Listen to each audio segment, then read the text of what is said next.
strain.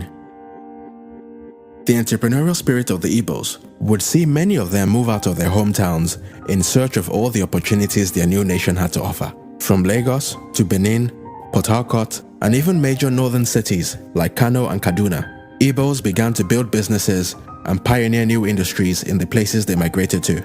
But as is often the case with successful immigrants, it wasn't long before many of the locals, especially in the north, began to feel more than a bit uncomfortable with the success of their new neighbors.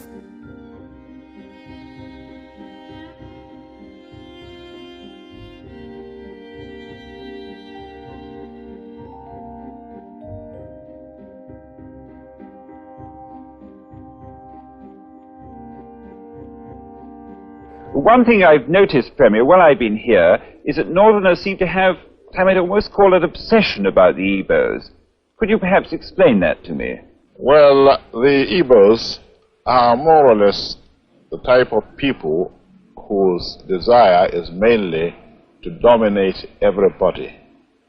If they go to a village, to a town, they want to monopolize everything in that area. If you put them in a labor camp as a laborer, within a year they will try to emerge as headman of that camp, and so on. Well, in the past, our people were not alive to their responsibilities, because you can see from our northernization policy that in 1952, when I came here, there weren't 10 northerners in our civil service here. Then I tried to have it northernized, and now all important posts are being held by northerners.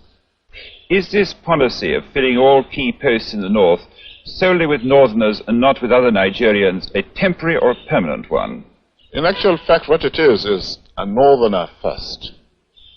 If you can't get a northerner, then we take an expatriate like yourself on contract. If we can't, then we can employ another Nigerian, but on contract too.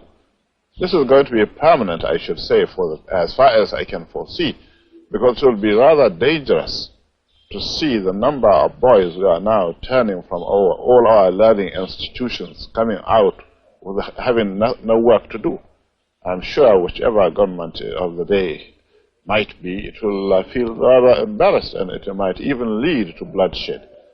Doesn't this damage the idea, sir, of all people in all regions in Nigeria being fellow citizens of one country? Well, it might, but you are, new to our region, but how many northerners are employed in the east or in the west? The answer is no. And if there are, there may be 10 laborers employed only in the two regions.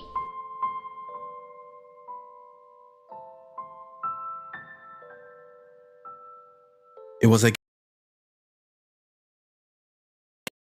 was against this backdrop of rising anti-Igbo sentiment in the north that the chain of events that ultimately led to the Civil War would begin to unfold. By as early as the year 1966, most Nigerians had already begun to resent the ruling elite for their lavish lifestyles and lack of sensitivity to the concerns of the masses. Rumors about vote rigging, corruption, and backdoor deals between politicians and foreign companies began to spread, and there was a general sense of discontentment in the air. Deciding that enough was enough, Major Chukwuma Kaduna Nzeogu, an Igbo officer in the Nigerian army, instigated a revolutionary coup against the federal government. This coup would see the assassination of the Prime Minister Tafawa Balewa, the Premier of the Northern Region Sir Ahmadu Bello, as well as the Premier of the Western Region, Chief Samuel Akintola. But rather suspiciously, the President, Dr. Nnamdi Azikiwe, would manage to escape the bloodbath as he was out of the country on holiday when the coup took place. But despite the execution of many key members of the government, the coup led by Major Nzeogu was ultimately unsuccessful, as it was quashed by a different faction of the Nigerian army, led by Major General Johnson Aguiyi Ironsi, who, interestingly enough, was also of Igbo ancestry. After managing to secure the surrender of the coup plotters, Aguiyi Ironsi was declared military head of state. But even though both the instigator and the stopper of the coup were of Igbo descent, various conspiracy theories began to spread in the north, suggesting that the entire thing was all part of an undercover master plan to put General Aguiyi Ironsi in power and transfer control of Nigeria over to the Igbos. Oddly enough, there was actually a fair bit of evidence in support of this theory. 4 out of 5 of the coup plotters were Igbo, and although Aguiyi Ironsi stopped the coup, he did not execute any of the coup plotters. To make matters worse, no significant Igbo leader was killed in the coup.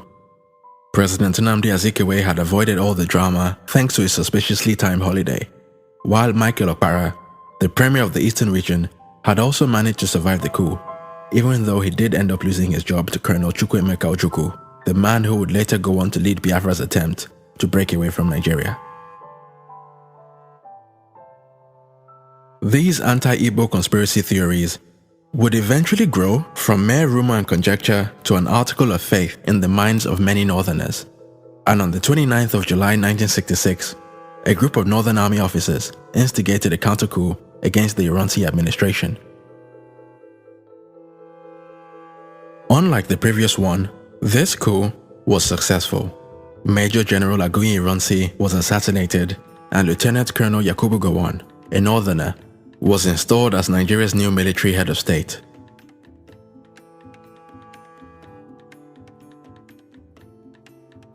Unfortunately, the Northern retaliation would not end there. In the 3 months following the coup, an estimated 8,000 to 30,000 Southeasterners living in the North would be attacked, killed, and robbed by local mobs. Fearing for their lives, over 1 million Southeasterners fled back to their homelands, leaving behind businesses, homes, churches, and in some unfortunate cases, children that had been the fruit of inter-ethnic marriages. With the deluge of refugees flooding back into the eastern region with shocking stories of betrayal and trauma, the Nigerian project was on the brink of collapse.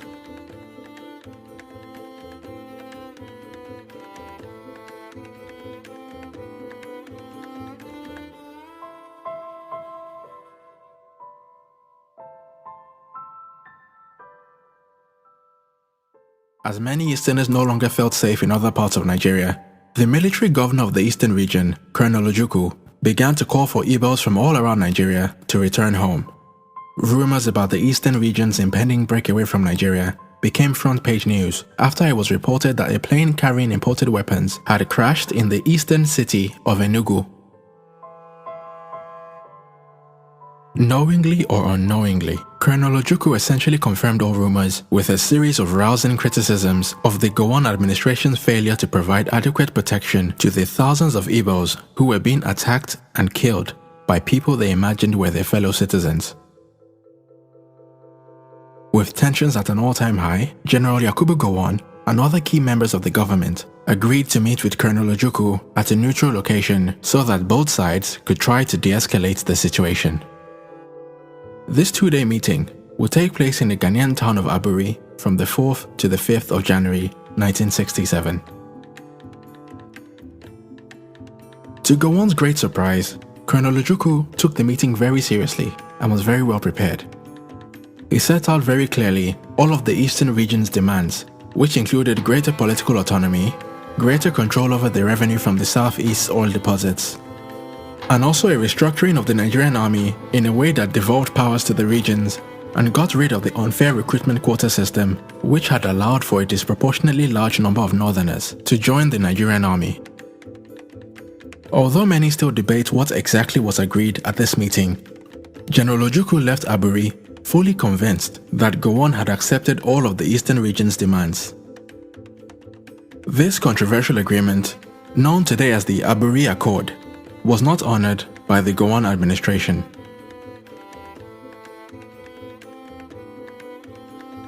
Upon returning to Nigeria, General Yakubu Gowon decided instead to break Nigeria's regions into smaller states and turn Nigeria into an American-style federation composed of 12 states.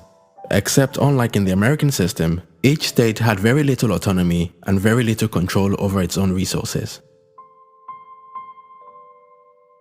For many in the southeast, this was the last straw. With the Gowon administration having put its cards on the table, Colonel Ojukwu's mind was made up. He proceeded to consult with the various chiefs and traditional rulers of the eastern region, and on the 30th of May 1967, Ojukwu officially announced the secession of the eastern region and the establishment of the state of Biafra. And with the support of many key members of the southeastern leadership, Colonel Ojukwu cut all ties with the Nigerian army and was proclaimed General Ojukwu, Biafran president and commander-in-chief of the Biafran army. The declaration of Biafra's secession was celebrated in the streets. For many, the establishment of Biafra was a long-awaited restoration of the pre-colonial sovereignty of the region and the beginning of a bright new dawn for its people. But unfortunately, the celebrations would be short-lived, as the Nigerian government's response was to declare war on Biafra. And although the Biafran army had no air force, no navy, and a chronic shortage of weapons and manpower, General Ojukwu was surprisingly optimistic about his new nation's ability to withstand the Nigerian army.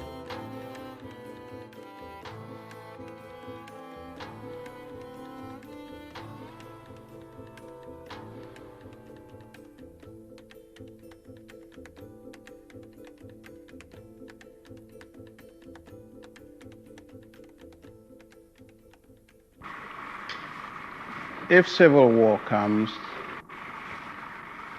and I do think it is imminent, you're quite right, it will for us be the price of freedom. Our people here have for a long time been prepared for this eventuality, and I am confident of their readiness. I think that when it does come, that the people on the other side would be surprised as to what they're going to get. And I'm confident that it will not last long. I can't say for certain what Lagos has got. When we lost direct contact with Lagos, they had some 4 battalions, ill-equipped, and I know that they have been purchasing a lot of arms since, and I know that they have negotiated and received a few armored vehicles. Prior to that, they had some scout cars. I know they have tried to get planes. I am not sure they have got them there. But on our side, we too have not been sitting quietly. There has been quite a lot of build-up. And I think what I have here is sufficient to maintain the integrity of Biafra and more.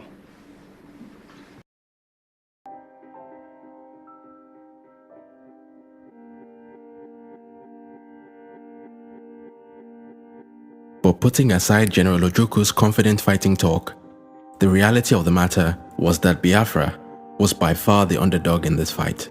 The Nigerian military was larger, better funded, better trained, and had secured the support of Britain and other world powers.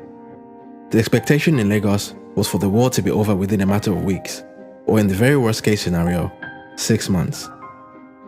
But much to the surprise of the Nigerians, the Biafran army would prove a lot more resilient than they could have ever imagined. Despite being composed of a largely untrained and unskilled group of young men and teenage boys, the Biafrans would manage to withstand the Nigerian onslaught for 3 brutal years.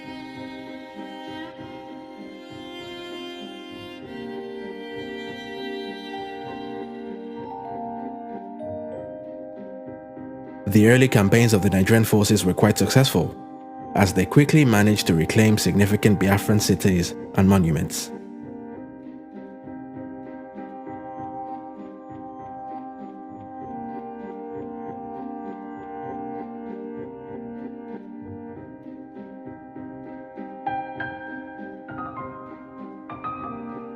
But after nearly a year of fighting, the war reached a stalemate as the Biafran army began to stand its ground and maintain control of key cities and towns. Within the nation itself, the civilian population tried to carry on living life as normally as they could. With most of the men and boys on the battlefront, it was up to the women, to manage the day-to-day running of the country. But as the war raged on, any hopes that the civilian population had of continuing to live their normal lives began to fade away. With both sides unable to reach an agreement, despite several attempts at peace talks, including one in Ethiopia presided over by Ethiopian Emperor Haile Selassie, the Gowon administration came to the very reckless conclusion that the only way to break the deadlock would be to trigger its nuclear option.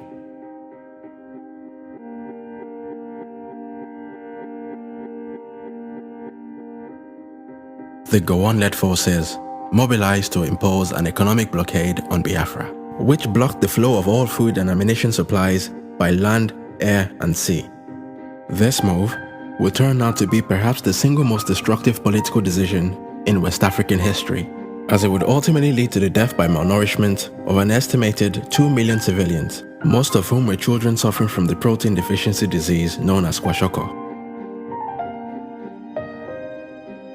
You see, prior to the war, dietary protein in the Biafran diet primarily consisted of locally sourced seafood, as well as dried stockfish, which was imported from Norway. Other sources of protein such as chicken, pork, and beef were generally only enjoyed on special occasions, as they were often too expensive for the wider population. But as the blockade prevented the importation of Norwegian stockfish, and also restricted the local fishermen's access to the seas, the region's protein supplies were quickly depleted, and the national diet was reduced to almost 100% starch. As the war took place around the golden era of TV media, the images of millions of malnourished Biafran children projected on TV sets worldwide would be one of the global community's earliest introductions to the now infamous trope of the starving African child.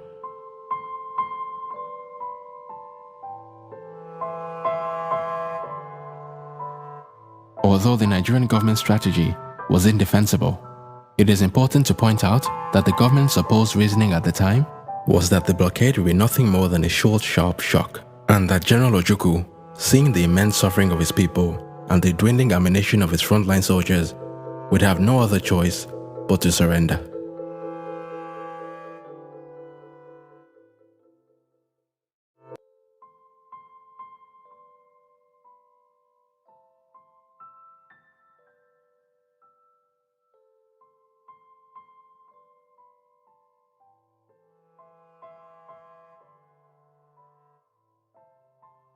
However, what the Nigerians had failed to realize was that the Biafran state had secured the support of a foreign benefactor of its own. Although the only countries to publicly recognize the state of Biafra were Tanzania, Gabon, the Ivory Coast, Zambia, and Haiti, Charles de Gaulle's France had taken a secret interest in Biafra as it saw it as the perfect addition to its sphere of influence in West Africa. According to French President Charles de Gaulle, Biafra was a just and noble cause, and so working closely with the French-aligned governments of the Ivory Coast under President Félix Houphouët-Boigny and the Gabonese Republic, led by President Omar Bongo, the French government helped to prolong the war by providing Biafra with weapons, mercenary fighters, and as much food as could be smuggled past the Nigerian blockade. France also publicized Biafra's cause on the international stage, describing the situation as nothing short of a genocide. The eventual discovery of France's involvement in the war would lead to protests on the streets of Lagos, with many accusing the French government of being the real reason why the war had continued, despite the fact that the Biafran forces had very little chance of overcoming the Nigerian military.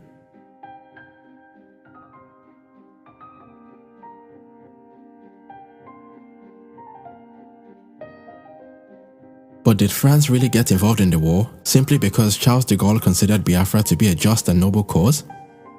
Well, not exactly. France's involvement was all about economics and had very little to do with some romantic desire for the Biafran people to share in the French ideals of liberté, égalité, and fraternité. Later investigations will show how the French state-owned oil company ELF had secured lucrative drilling agreements with the Biafran state. Had Biafra successfully seceded from Nigeria, these agreements would have guaranteed ELF access to the equivalent of 7% of Nigeria's oil supply, and given the French government a nice slice of the Nigerian pie, which since the discovery of oil back in 1956 had been enjoyed solely by the Shell BP oil company. Although the French government tried to keep its ties to Biafra secret, General Ojukwu did very little to hide his country's French connection.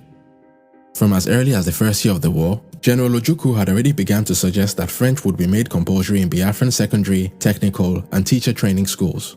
In his own words, he was very keen for his people to benefit from the rich culture of the French-speaking world.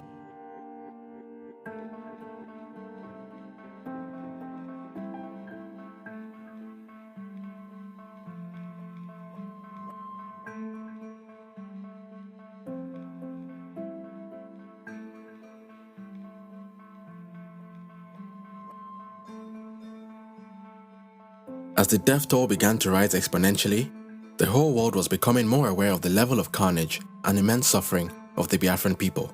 The Nigerian diaspora was galvanized, and protests and counter-protests began to take place on the streets of London and New York. Some Nigerians blamed General Ojukwu for the deaths of his own people, arguing that by continuing in a war that he knew fully well he could not win, he was putting his personal ambition ahead of the lives of millions of people. But for many in the Biafran diaspora, the economic blockade